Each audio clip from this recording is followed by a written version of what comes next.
Hello there. So today we are going to talk about ngrok. So what this is, let's read it. So what's ngrok basically does is it just deploys your web app or whatever you are building for as long as your local service is running. Like it's like a deployment, but not like a headache deployment. It's as simple as you run your own local host.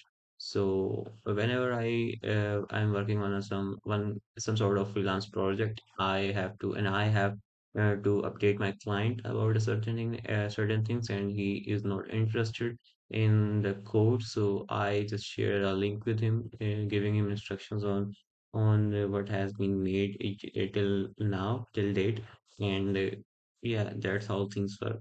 So this is what ngrok does, and when in our order to use this, we are gonna get download it first.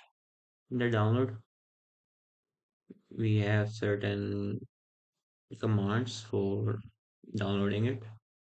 So let's just say that for Windows, I just downloaded a zip file in Windows and select your operating system respectively.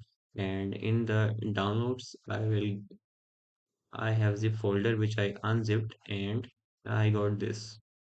So in our in our VS Code, we have an app running on local 3000. So let's just deploy it. So what I will write is ngrok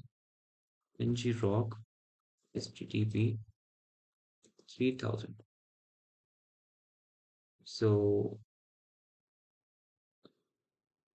this is the URL we created from that server, and let's just test it. So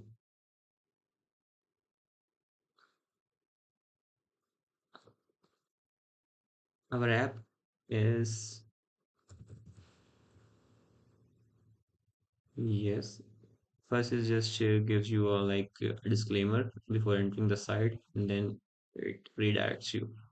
So that was our site. It was basically an AWS authentication based application, and right now we are on this page. So and we are logged in here, so that's why we are not missing that page on our localhost. So yeah, we are seeing that page in our live version. So when I create account on this one, I should be able to see that page here.